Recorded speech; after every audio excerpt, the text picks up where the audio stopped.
Shalom chez tous, j'espère que vous allez super bien par la grâce de notre Seigneur Jésus-Christ. Nous venons par la fidélité de Dieu vous saluer. Nous sommes aujourd'hui au 16e jour de notre convention 40 matin. Et je vais déjà à partir de cette convention 40 vous apporter des bonnes nouvelles. Des bonnes nouvelles, oui. La première information, c'est que vous pouvez commencer par envoyer déjà vos témoignages. Alors la toute première des choses, vous pouvez envoyer les témoignages vidéo. Donc, on veut les témoignages, surtout vidéo, ce que la convention est en train de faire dans votre vie. Maintenant, les personnes qui n'ont pas des portables de qualité, pour envoyer des témoignages vidéo, vous pouvez nous écrire et on peut voir un système et nous allons venir vous voir et on peut vous filmer avec. Mais ceux qui ont des vidéos de qualité, vous pouvez envoyer vous-même vos propres vidéos. Donc, on va commencer par recevoir les témoignages. Envoyez vos témoignages. Sachez que lors des conventions qui vont venir ou encore, lors des jours qui vont suivre ou encore peut-être au dernier jour de la convention 40 matin, on veut poster ces vidéos. Donc, si tu envoies la vidéo, sois sûr qu'on veut poster la vidéo sur les réseaux sociaux. Donc, vraiment, j'espère que vous êtes informés. La deuxième information que j'ai qui est une bonne nouvelle, notre rendez-vous par la grâce de Dieu du 8 novembre est en train de tenir et le vendredi par contre, 7 novembre, on va faire notre sortie caritative. On va faire notre sortie caritative le vendredi 7 novembre. Donc, je vous recommande déjà, le numéro est disponible. Il faut nous écrire sur nos numéros et nous allons vous donner le numéro par lequel vous allez envoyer vos soutiens. Les personnes qui sont au Bénin, il faut nous écrire. On va vous envoyer les numéros. Vous allez envoyer vos cotisations, vos contributions et vos soutiens pour la convention 40 matin. Par contre, les personnes qui sont dans d'autres pays, en France, en Europe ou en Asie, en Amérique et autres, il faut nous écrire également et nous allons vous envoyer. Je profite par ce message pour saluer mon cher confrère et à qui je suis son mentor, qui est en France, notre représentant depuis la France, Luc, serviteur de Dieu.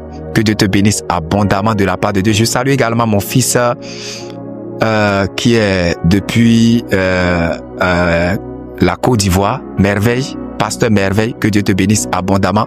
Je salue tout le monde. Je salue Abraham qui nous écrit. Je salue également tous ceux qui nous écrivent. Je salue mes collaborateurs. Je salue Chef T qui fait de bon boulot, que Dieu utilise vraiment pour nous. Si vous suivez cette vidéo, vous recevez les vidéos, on fait les directs, les lives, tout et tout. Et c'est grâce à lui. Et vraiment, il faudrait que nous prions Dieu pour ces personnes qui font du travail. Il faut que nous prions vraiment que Dieu renouvelle leur force, non seulement renouvelle leur force spirituelle, mais que Dieu les bénisse, parce que ces personnes ont besoin également de bénédictions financières, que Dieu les bénisse abondamment. Nous prions vraiment Dieu que Dieu ouvre les portes pour lui, non seulement les portes intellectuelles, que Dieu ouvre les portes pour qu'il voyage. Il doit voyager. Ça fait partie des choses que Dieu lui a promis. Donc, nous prions Dieu. Déjà l'année qui va rentrer, l'année dans laquelle nous allons rentrer, par la grâce de Dieu, Dieu doit commencer ses ouvertures de portes pour lui, pour que les voyages commencent un peu à peu afin qu'il puisse. Je prie pour tout le monde, je prie pour mes chers serviteurs de Dieu depuis l'Haïti, le couple pastoral Georges Aniel, que Dieu vous bénisse abondamment pour tout ce que vous êtes en train de faire. Je prie pour tous les serviteurs de Dieu qui nous suivent depuis le Burkina Faso. Je prie pour mon cher fils Kwame. Je prie pour toi, que Dieu te bénisse abondamment.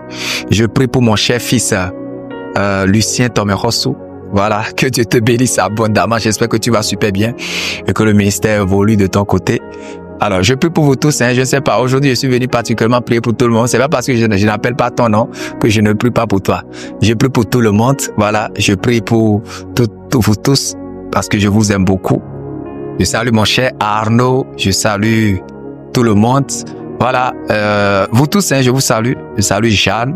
J'espère que ça va. Je salue Évangéliste Élisée. Je salue vous tous, je salue David. Jossou, je te salue tous. Je salue tout le monde. Que Dieu bénisse abondamment. C'est pas parce que j'ai pas appelé ton nom que je ne t'aime pas. Je t'aime. Que Dieu te bénisse abondamment. Je salue Naomi. Voilà, je vous salue. Alors, aujourd'hui particulièrement, nous devons commencer avec Jésus-Christ en tant que souverain sacrificateur. Pourquoi? Parce que j'aimerais que nous terminions par le prophète. Parce qu'on pouvait voir le prophète avant de voir le souverain sacrificateur. Alors, Jésus est venu en tant que souverain sacrificateur afin de nous ordonner comme des souverains sacrificateurs. C'est pourquoi nous voyons très bien avec la parole de Dieu. Il envoya sa parole et les guérit. Alors, en tant que souverain sacrificateur, lorsque le peuple pêche, les personnes qui envoient la parole de Dieu qui guérit du péché, ou encore, lorsque le peuple pêche, il y a une maladie qui arrive. Les personnes qui envoient la parole de Dieu pour les sortir de là, c'est en réalité les souverains sacrificateurs. Quand vous lisez Apocalypse chapitre 12, le verset 11, la Bible dit qu'ils l'ont vaincu à cause du sang de l'agneau et de la parole de leur témoignage. Ça veut dire que les souverains sacrificateurs, c'est des personnes qui travaillent avec le sang. Et le sang avec lequel nous travaillons, c'est le sang de Jésus. Chez nous en Afrique et puis particulièrement chez moi au Bénin, il y a des gens les féticheurs qu'on appelle particulièrement les rounons. Les rounons, en réalité, c'est un terme qui signifie le roux. Le roux, c'est le sang. Donc, c'est des prêtres qui utilisent le sang pour travailler. Et généralement, ces personnes utilisent le sang humain, le sang des animaux, le sang des boucs, etc. Mais nous aussi également, dans le monde spirituel, nous sommes des rounons. Mais le genre de rounons que nous sommes, c'est pour utiliser le sang de Jésus pour œuvrer. Quand je suis en train de dire nous sommes des rounons, il y a des aigris là-bas qui sont en train de dire, il est venu encore avec des mots bizarres. Ne vous en faites pas. On n'est pas en train d'utiliser des terminologies sataniques. C'est juste pour expliquer que le souverain sacrificateur est là pour utiliser le sang de Jésus également. Nous sommes là pour utiliser le sang de Jésus pour œuvrer. Alors, quel est le rôle pour lequel Jésus nous a en réalité mandatés comme des souverains sacrificateurs? Comme je l'ai dit, une nation qui se détourne de Dieu, c'est une nation qui refuse d'obéir à Christ. Écoutez bien, une nation qui se livre à l'idolâtrie, c'est renier Christ. Et nous voyons particulièrement dans nos nations aujourd'hui africaines et autres, beaucoup de personnes sont en train de livrer à l'idolâtrie, où on est en train de faire la promotion du fétichisme et autres, au lieu de faire la promotion de Jésus-Christ de Nazareth. Alors, lorsqu'il arrive comme ça que une nation ou un gouvernement ou encore une génération se livre à la destruction elle-même par la promotion de l'idolâtrie, Dieu a besoin des souverains sacrificateurs afin d'implorer la miséricorde sur la nation. C'est pourquoi nous tenons debout avec le sang de l'agneau pour réclamer le sang de Jésus pour nos nations. Écoutez très bien, s'il n'y a pas de souverains sacrificateurs dans une nation, cette nation va périr. C'est pourquoi lorsque Dieu a choisi le peuple d'Israël, il va dire à Moïse de consacrer son frère Aaron comme le souverain sacrificateur. Les souverains sacrificateurs sont là pour réclamer le sang de Dieu pour le pardon du péché. Écoutez, lorsque les gens sont en train de pécher, nous voyons la promotion de l'avortement, la promotion des bêtises un peu partout, le satanisme est en train de battre le record. Il faut des gens qui doivent venir avec le sang de Jésus pour dire, écoutez, Seigneur, nous invoquons ton sang pour le pardon des péchés. Je vous ai dit que si nous ne restaurons pas la puissance du sang de Jésus ou bien l'autorité du souverain sacrificateur dans notre vie, soyez sûr que Satan va venir manger dans nos maisons et personne ne peut parler. Les sorciers travaillent avec le sang. Satan lui-même travaille avec le sang. D'ailleurs, c'est le sang Satan boit. Le diable et son organisation travaillent avec le sang. Maintenant, si la sorcellerie arrive dans ta famille pour réclamer le sang de ton père, le sang de ta mère, le sang de ton frère, le sang de ta soeur et peut-être toi-même ton sang ou le sang d'un membre de ta famille et Satan voit qu'il n'y a personne pour l'arrêter avec le sang de l'agneau, soyez sûr que Satan va manger et partir. C'est pour cela que Dieu avait dit au peuple d'Israël de marquer leur linteau par le sang de l'agneau afin que la mort ne pénètre pas. Alors les souverains sacrificateurs sont là pour bloquer la mort de rentrer dans une famille, la mort de rentrer dans une maison, la mort de rentrer dans une vie. C'est pourquoi si nous nous tenons debout quelque part et nous disons la mort ne peut pas rentrer, ce n'est pas parce que nous sommes capables d'arrêter la mort ou parce que nous sommes plus forts que la mort ou parce que nous sommes des êtres extraordinaires ou extraterrestres. Non, c'est parce que nous croyons en la restauration du souverain sacrificateur en nous. Nous croyons à l'autorité du sang de Jésus-Christ en nous. La Bible déclare qu'il est rentré dans le tabernacle qui n'est pas fait de main d'homme mais qui est fait, le tabernacle qui est fait par lui-même. Hébreux chapitre 9, lisez très bien. La Bible déclare que d'après la loi, toute chose est purifiée par le sang. Au verset 22, toute chose est purifiée par le sang.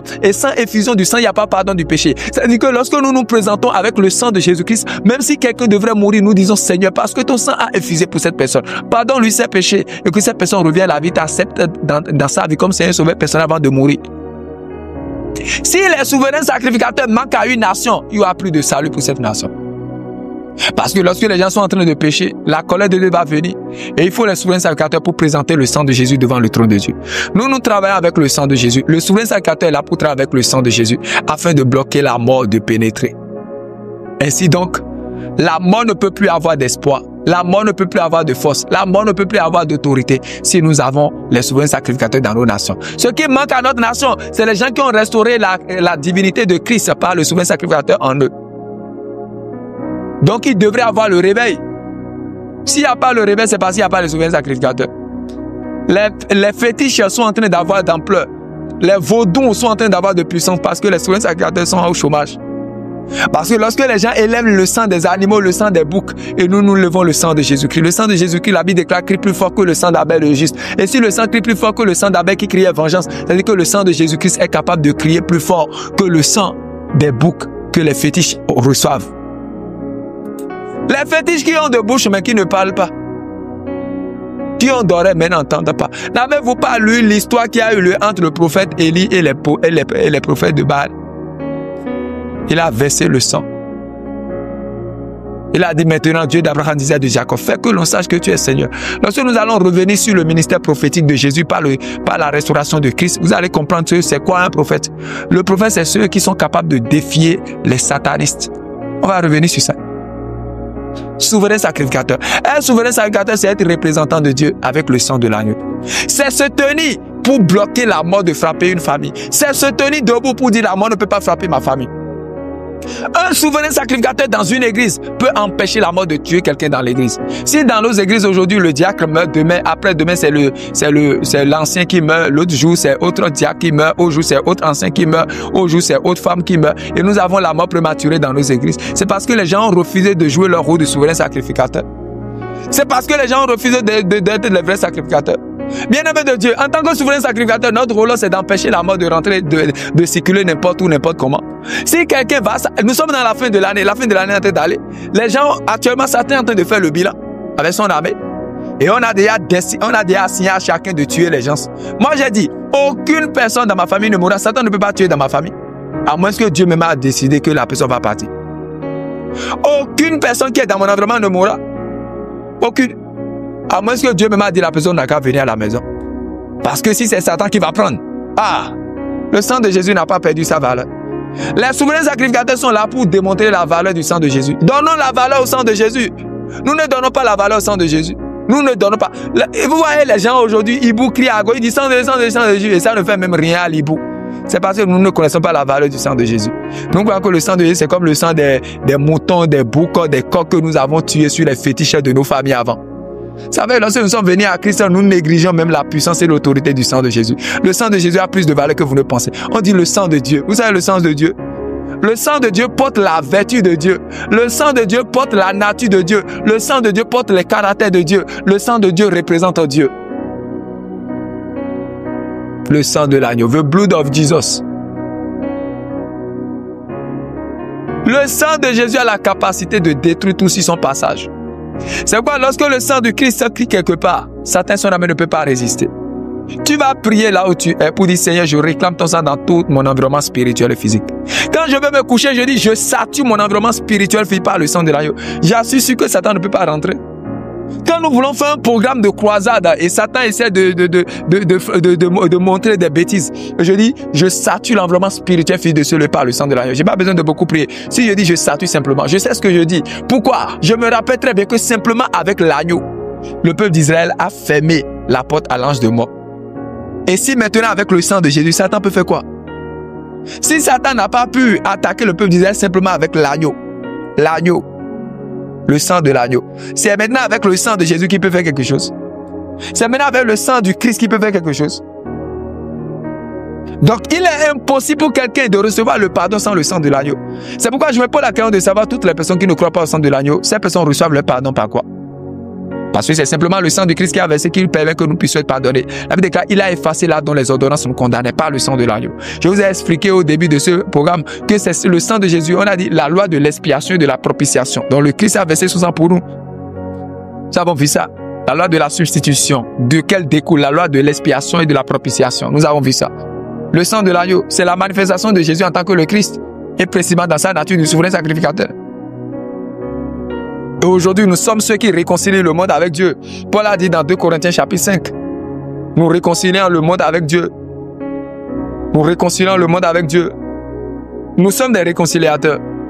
Ça veut dire qu'aujourd'hui, c'est pourquoi quand vous voyez les gens font des réconciliations, ils font une réunion ou pour partager la paix. Une paix, ils finissent de parler de paix en même temps. La guerre commence en même temps. Les vraies personnes capables de porter la vraie paix, c'est les chrétiens. Les vraies personnes capables d'apporter la vraie paix, c'est les chrétiens. Dans le verset 19 du 2 Corinthiens chapitre 5, Paul a dit « Car Dieu était en Christ réconciliant le monde avec lui-même en n'imputant point aux hommes leurs offenses et il a mis en nous la parole de la réconciliation. » Le souverain sacrificateur, c'est celui qui est capable de réconcilier le monde avec Dieu. Et c'est ça ce que Dieu nous a mis. Il a mis en nous la parole de la réconciliation. Autrement dit, il a mis en nous le Christ qui réconcilie. C'est ça, ça signifie. Paul dit « Dieu était en Christ, réconciliant le monde avec lui-même en n'imputant point aux hommes leurs offenses. Il a mis en nous la parole de la réconciliation. Autrement dit, il a mis en nous le Christ qui réconcilie. Autrement dit, il a activé en nous l'onction du souverain sacrificateur. C'est ça, ça signifie.